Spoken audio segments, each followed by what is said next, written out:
familia. No dice mucho, pero creo que con los datos que tenemos nos hace pensar y puede ser un modelo, ¿no?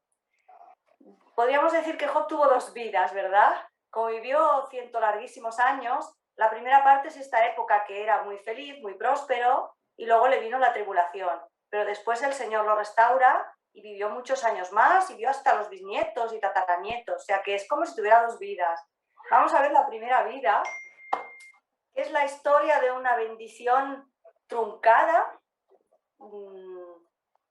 Bueno, si el Señor actuó al final vemos que no, pero pensemos cómo entró en esta. Vamos a pensar hoy, más que cómo salió, que eso ya será el tema de otros estudios, ¿no? Cómo salió él de este sufrimiento, que seguro que el Señor le bendijo y aprendió mucho, pero vamos a ver cómo entraba él, cómo entraba y en qué estado estaba, ¿no? Es un tema difícil, ¿no? Porque vemos que era un buen creyente. Ya le vemos que está ahí haciendo sacrificios, temiendo que sus hijos ofendan a Dios. Es un buen creyente. Además lo demostraba por su vida y por su familia, ¿no? Pero luego nos plantearemos que un buen creyente puede tener una crisis de fe, puede dudar de Dios, como ya se irá viendo. Todo esto ya se hablará, ¿no? Pero este libro es como el catálogo de todo lo que no debes decir cuando alguien está mal, ¿no? Todos metemos la pata, ¿no? A veces queremos ayudar y ofendemos, ¿no? Y a veces las personas que sufren, aunque sean creyentes, tienen derecho a pasar momentos de pesimismo, de duda, sobre todo en aquella época, imaginaos, ya se nos dijo que esta época era una época muy antigua, en el lejano Oriente, Oriente Próximo, pero en la época antes de Moisés, antes de que se dictaran las leyes. Y claro, ellos no sabían de Dios, sabían lo que le contaban, le habían contado sus padres, sus abuelos, y había los que eran temerosos de Dios y los que no, ¿no? Él parece que era un buen creyente, pero claro, no tenía mucha información como nosotros. Ni siquiera el libro de su historia se había escrito. Nosotros ya veremos el próximo día que el siguiente versículo que empieza hablando habla de por qué causa él cayó enfermo y tuvo esa desgracia. Es porque Satanás hubo una cosa en el cielo, algo cósmico. Y a veces pasan cosas que no sabemos, pero nosotros tenemos la suerte de que sabemos porque él no lo sabía. Él no lo sabía. Y es el misterio del origen del mal, de dónde viene el mal. Porque de ahí se desprenden todas las enfermedades, todos los dolores, sufrimientos, ¿no? Pero él se veía que se vio muy solo, sobre todo mucha soledad, ¿no? Fijaos que eso es un contraste. Quisiera por eso que hoy hablásemos de lo bien que estaba al principio para que cuando veamos lo mal que estaba, porque llegó a lo peor. El dolor físico, pero antes el duelo, la pérdida de tus negocios, la ruina, pero además la soledad, porque hasta su mujer, sus amigos, y encima lo que hicieron los amigos con él fue darle un dolor moral, emocional, que eso dicen que es lo peor. Es lo que cuesta más de curar, ¿verdad? El que cae en una depresión no se cura en un día ni en dos. Y bueno, hemos dicho que fue un personaje de carne y huesos con el que nos podemos identificar. Y parece ser que el que lo escribió, como nos decía Manuel, yo no es que tenga preferencias, pero por lo que suelen decir algunos comentaristas, creo que fue el último amigo que vino, porque a este el Señor no le recrimina nada y quiso ayudar de la mejor manera posible, quizás no acertó mucho, pero fijaos, sobre todo, fijaos que a mí hay una frase que me da un poco de miedo incluso de hablar de Job y de cualquier libro de la Biblia, porque cuando ya al final el Señor regaña a los amigos porque le hablaron mal a Job, el Señor habla con ellos y les dijo: mi ira se ha encendido contra ti, o sea, contra Elifaz y tus otros dos compañeros.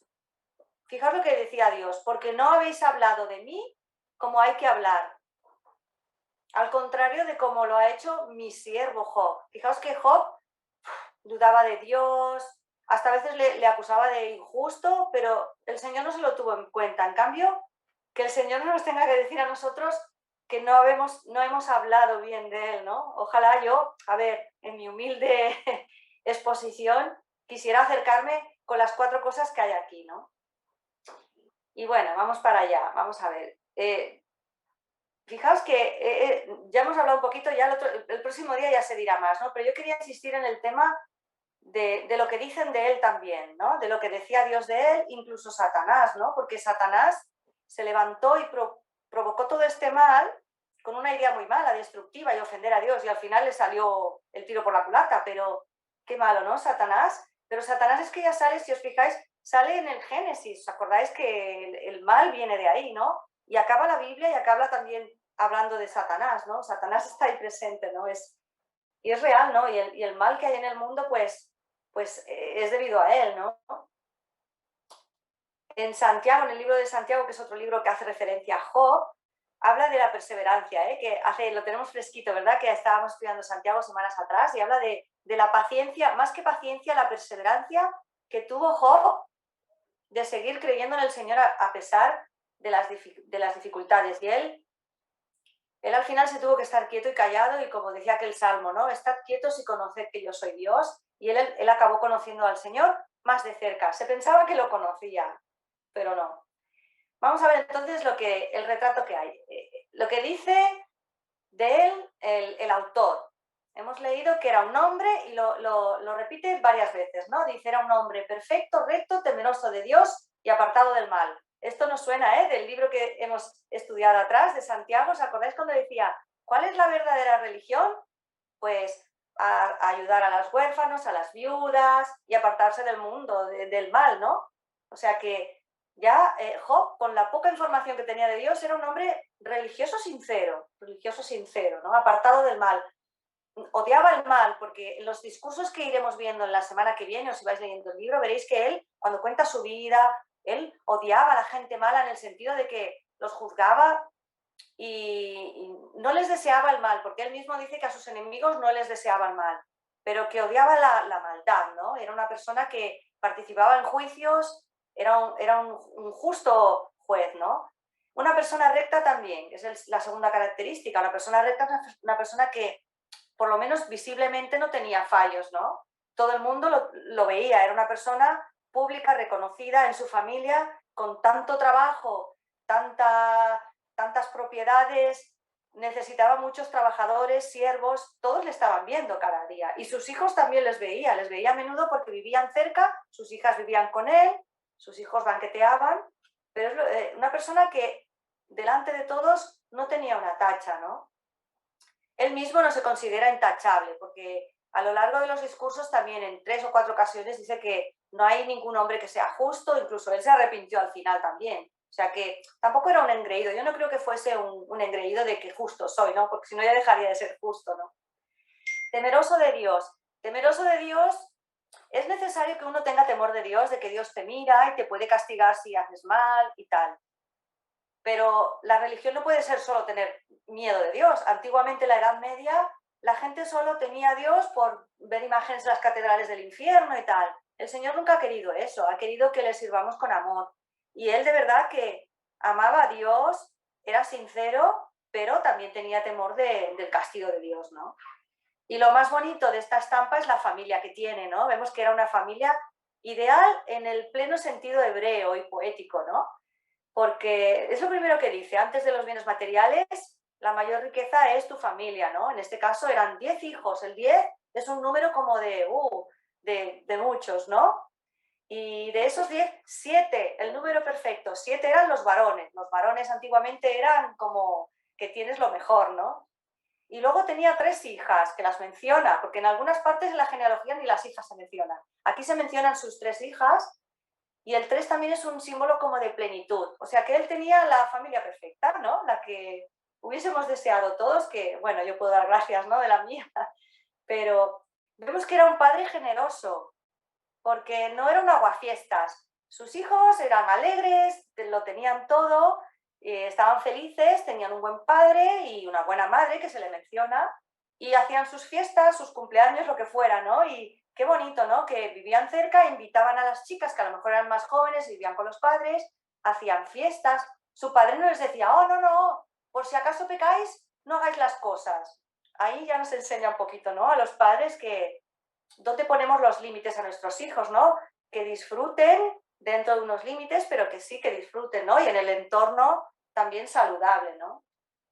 Era generoso. Yo creo que la felicidad y la bendición y la prosperidad de él era ver así a su familia también, ¿no? Y qué bonita también la última parte. Él hacía como de sacerdote. Fijaos, estamos en una época muy antigua, cuando no había templos, cuando todavía Moisés no había venido con el tabernáculo ni las leyes, no había templos, no había iglesias. Y os acordáis que Caín y Abel ya hacían sacrificios. Desde muy pronto el ser humano entendió que tenía que acercarse a Dios de alguna manera, pedirle perdón, y enseguida percibieron que hacían falta los sacrificios. Claro, eso ya nos preparaba el camino para algo que nos suena, ¿no? Que nos suena de que alguien murió por nosotros, ¿no? Pero ellos, pues ahí está, Job, como el varón en las familias era el que hacía como de sacerdote y el que hacía los sacrificios y está bien, ¿no? Porque era un hombre sincero, se preocupaba de sus hijos, pero por si han pecado, él dice que desde la mañana ya se levantaba y mandaba a sus hijos santificarles, no sé, tendrían unos rituales, seguramente hablaría con ellos y les haría, ¿no? Conversar qué habéis hecho, que... no creo que fuese como un juez con sus hijos, ¿no? De, a ver qué has hecho y qué has dicho, no sé qué. Supongo que era más de saber, yo creo que les demostraba que Dios los está viendo siempre y hay que rendirles cuentas. Y cada día, no una vez al año, ni el día de tal o cual. Cada día y cada vez que tú estás viviendo, ¿no? Y fijaos que el versículo este último que hemos leído dice que de esta manera hacía todos los días pensaba en sus hijos, era su prioridad, porque yo creo que una persona con tantos bienes y trabajo, encima dice que era una persona que era como los jueces, que se iba a la puerta de la ciudad, se sentaba con los importantes, juzgaba, eso le requería tiempo, pero no. Fijaos, él lo primero era su familia y era lo principal, ¿no? Y era su gran preocupación. Yo quisiera que pensáramos un poquito en el tema de esto, de los sacrificios, cómo eran importantes para ellos tener conciencia de pecado, de confesarse, de reconciliarse con Dios o incluso entre ellos mismos, pedirse perdón, ¿no? Hoy, por el programa de estudio que llevo de la Biblia, hoy he empezado Levítico y he estado leyendo muchos versos que hablan de esto, ¿no? De cómo Dios estaba enseñando más adelante, ¿eh? Todavía no había llegado esta época de enseñarles, pero el Señor les enseñó cómo tenían que hacerlo, el sacerdote tenía que coger un animal, ponerle la mano encima, como que el pecado lo transmitía al animal y tal. Pero después en el Nuevo Testamento se nos explica que la época de los sacrificios pasó con Jesús, ¿verdad? Porque eso como queda abrogado, anticuado, porque ha venido un nuevo testamento, una nueva ley, ¿no? Y ahora nos acercamos al Señor con una mejor esperanza, porque dice que estando ya presente Cristo, nuestro sumo sacerdote, ha entrado en el más perfecto tabernáculo, entró en el cielo, que es el mejor templo, ¿no? Y cuanto más la sangre de Cristo, por medio del Espíritu que Él se ofreció sin mancha a Dios, limpiará nuestras conciencias de obras muertas y así sirvamos al Señor. Esto nos hace pensar, ¿verdad? Que qué suerte tenemos nosotros de qué bien vivía Job, pero qué suerte tenemos de conocer que nosotros ya no necesitamos cada día hacer un sacrificio y todas estas cosas. Ahora, sí necesitamos, ¿no? Acercarnos al Señor cada día y pedirle perdón y saber que Él nos juzga, ¿no? Y Job pues es como debería ser cada creyente, ¿no? Sin esto de los sacrificios, pero sí con esta conciencia, ¿no? A mí me hace pensar, ¿no? Que él no se dejó llevar por la tentación de las riquezas, por la comodidad, por vivir seguro. De hecho, tuvo que comprobar que realmente no estaba tan seguro. Venía un torbellino y se llevó a sus hijos por delante, ¿no? Pero bueno, antes de la desgracia vemos que él era bienaventurado, feliz, como el Salmo este 112 que dice, bienaventurado el hombre que teme al Señor y en sus mandamientos se deleita. Su descendencia será poderosa en la tierra. La generación de los rectos será bendita. Fijaos que dice, bienes y riquezas hay en su casa, su justicia permanece para siempre. Es como una luz para los rectos, es clemente, misericordioso y justo como Job, que ayudaba a todos. Es un hombre que presta, su memoria será perpetua, no tendrá temor de malas noticias, sino que su corazón está firme. Bueno, esto es difícil, ¿verdad? Porque por muy justo que seas, incluso Job llegó a manifestar más adelante que en uno de los versículos que dice más adelante dice, aquello que yo temía me ha venido. En el fondo todos los padres sufren, ¿verdad? Y no solo los padres, todos los que tenemos familia sufrimos por nuestros sobrinos, nuestros nietos, nuestros abuelos. Siempre hay ese temor de que les pase algo, ¿no? Sobre todo ahora cuando están malitos. Y cuesta, ¿no? Cuesta no temer, ¿no? Y de hecho Job en un momento dado, aunque era muy bienaventurado, tuvo que decir, ostras, lo que temía me ha venido, ¿no? Yo quisiera por eso un poco pasar así, ¡fum!, en un minuto por encima. He estado repasando los capítulos, y hay 2 capítulos en el libro de Job, que ya se llegará y se hablará de eso, pero voy a destacar lo que él decía de sí mismo, y no era mentira, porque pienso que todos eran testigos. Él en el capítulo 29 habla de su época feliz cuando él vivía, y dice, cuando Dios me guardaba. Eso es una virtud, ¿verdad? Los creyentes que tenemos, y él se sentía así, sentía que estaba protegido por el Señor, ¿no? Caminaba a la luz de Dios, o sea, Dios le estaba mirando todos los días, ¿no? Todo lo que él hacía, Dios lo veía. Él como que conocía a Dios y Dios le conocía a él y todo lo que hacía. Dice, yo salía a la puerta, al juicio, a donde se sentaban los sabios, y yo era un principal consejero. Yo era venerado tanto por jóvenes como por ancianos. Sigue este capítulo. Todos me alababan. Además dice que, como hemos dicho, era un filántropo, una persona que estaba buscando cómo ayudar a los demás. Libraba a los pobres, a los huérfanos, a las viudas, les daba alegría. La justicia y la rectitud eran como mi vestidura.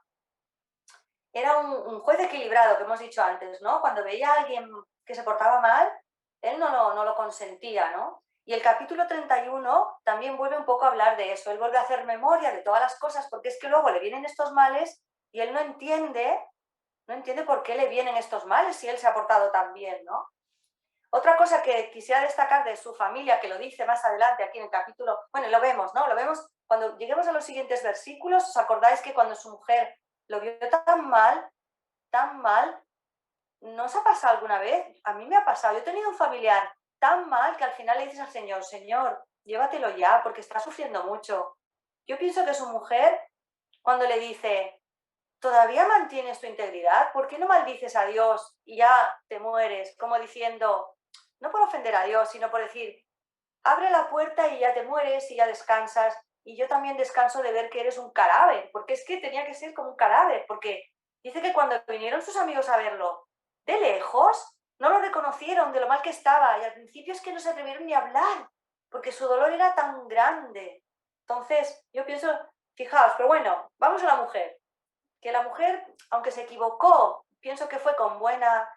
Fijaos una cosa que llama la atención, que era un oriental, pero no tenía un harén, no tenía concubinas, porque a ver, aquí lo diría, ¿no?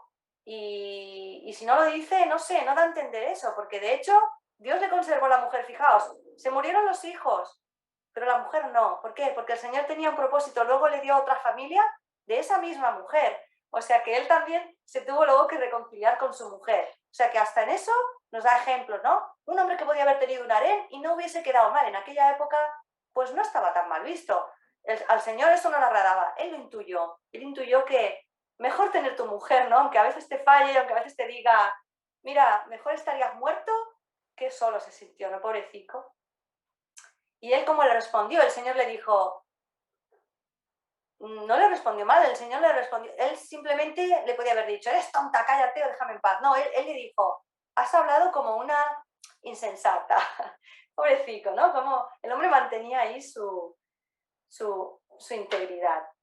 En fin, además, él, en el capítulo este que hemos dicho, 31, él dice que fue fiel a su mujer. Y además fiel, como Jesús decía, en la mente, no solo con las apariencias, porque él dice, en nuestros versículos, dice, yo nunca estuve acechando a las jovencitas. Dice, yo nunca, ni siquiera en mi corazón, ni en mi mente, nunca, ni siquiera me dejé engañar por ninguna mujer. Seguramente, igual alguna vez, él tenía criadas, podía haber abusado, ¿no?, de su poder. Hoy en día tristemente se habla tanto, ¿no?, del abuso de poder. Pues él lo reconoce. Además, sus criadas estaban allí para juzgarle, ¿no?, para decirlo. Dice, yo andaba a la luz del Señor, me conformé con mi mujer y no abusé de la intimidad ni de mis criados ni de mis criadas. Y bueno, y vuelve a reiterar, ¿no?, que él, fijaos si tenía una vocación de ser bueno y de ayudar a los demás, que él llega a decir como Pablo, desde el vientre de mi madre, el Señor ya me trajo a este mundo para ayudar a los demás. Y bueno, y yo nunca pequé con mi lengua, nunca maldije. Bueno, hay un capítulo que en un versículo viene a decir él, Señor, ¿por qué me castigas? ¿Por qué me traes a la memoria las maldades de mi juventud? Reconocía que a lo mejor alguna vez todos ofendemos, ¿verdad? Hacemos cosas mal, sobre todo de jóvenes, haces locuras, ¿no? en el versículo 26 de este capítulo dice, me cargas con mis pecados de mi juventud, no me das tregua.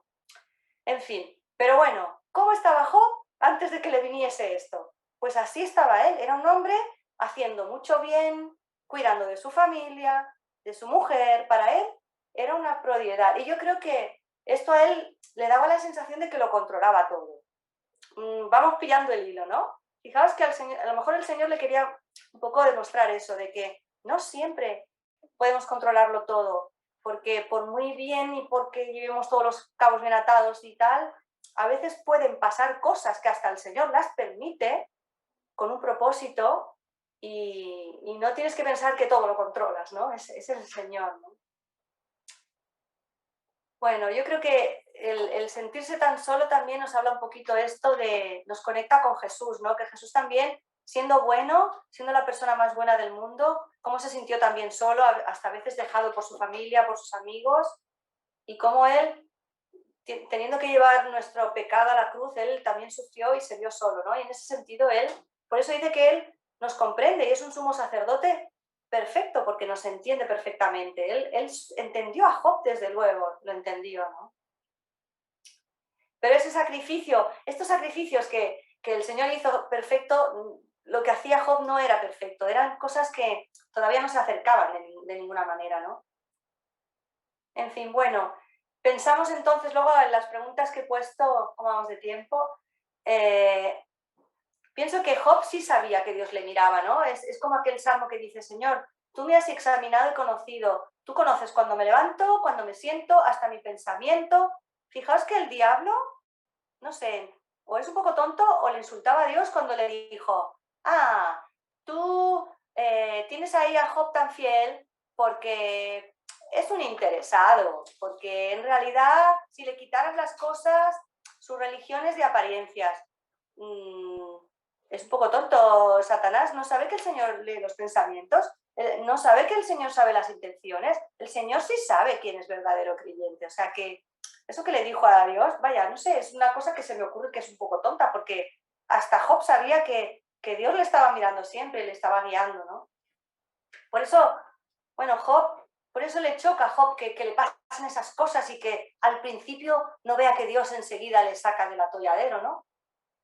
Pero bueno, él mantuvo su esperanza en Dios y él seguía creyendo en que Dios iba a ser siempre justo y no iba a cambiar, ¿no? Por eso el Señor, al final, no tuvo nada que reprocharle a Job, simplemente le dijo, mira, levántate y te voy a explicar cómo soy yo y de dónde vienes y qué pasa, ¿no? Por eso me hace pensar, ¿no? Un poco, el próximo día ya hablaremos de este diálogo que hubo entre Satanás y el diablo, pero a mí me llama la atención, fijaos, ¿qué dijo Satanás de Job también? Porque ya no vamos a mirar solo lo que decía Dios, que decía que era bueno, temeroso, justo, ya no solo lo dice el autor de este libro, es que hasta el diablo reconocía, porque cuando le dice el Señor, ¿no has considerado a Job, a mi siervo, ya dice algo bueno de él, que es recto, justo, temeroso, y lo repite varias veces. Y Satanás no pudo decir, no, él no es así. No, lo único que hizo, dijo, sí, es así, pero cambió las cosas. Dijo, es que en realidad es un interesado, pero no puedo negar los hechos, ¿no? Y fijaos que, además, como le dijo, dice, vengo a recorrer toda la tierra. Y le dijo al Señor, ¿ves que en toda la tierra no había una persona como él? Una cosa que ojalá se diera más, ¿no? Personas así, ¿no? Ojalá nuestros jefes fuesen personas así, ¿no? Y nosotros trabajásemos para ellos. Pero hasta Satanás está bajo el control, lo vemos, ¿no? Que el Señor le puso unos límites a Satanás. Así que bueno, ¿cómo fue la primera vida de Job? Pues él entró pensando en esa calamidad de que él era recto, sí lo era, muy justo, lo tenía todo, pero en la segunda vida que él vivió se dio cuenta de que lo importante era conocer al Señor, ¿no? La segunda vida que le dio no fue en recompensa o porque él había sido fiel en el dolor, no, fue lo que Dios nos da no tiene nada que ver con que hagamos o no hagamos, ¿no? Podemos ser bienaventurados en la pobreza si el Señor está con nosotros, si nos sabemos contentar, si tenemos para vivir. Y a veces un rico se aleja de Dios, ¿no? A veces incluso el no tener mucho, pues la verdad es que lo vemos, lo vamos comprobando, ¿no? Que a veces cuando tenemos carencias enseguida recurrimos más a Dios, ¿no? Y bueno, pues he llegado al final. No sé si he dicho demasiado, quizás me he hecho trampa, ¿no? Veis que me he ido a capítulos de después, pero sobre todo que pensemos en cómo era Job y cómo eso influyó en su familia, el bien que le hizo a su familia y a sus trabajadores y a todo esto, ¿no? Pues ya está. Si queréis pasamos a las preguntas. Muy bien, pues muchas gracias, Silvia, por tu exposición y tu trabajo. Y vamos ahora, como tenemos todas las preguntas, vamos a ver si podemos entre todos, me gustaría que pudiéramos hablar todos, aunque no sean tampoco respuestas muy largas, pero porque yo creo que todas las respuestas, todos tenemos algo que pensar, yo creo que es bastante claro, ¿no? Y después de lo que ha hablado Silvia y ha hecho mayormente hincapié en el personaje de Job, y mal. Entonces, la primera pregunta va en relación a esto. A ver qué dice. La primera pregunta que nos planteaba Silvia era, dice, ¿pensaba Job que Dios le iba a guardar de toda clase de aflicción por ser un buen creyente?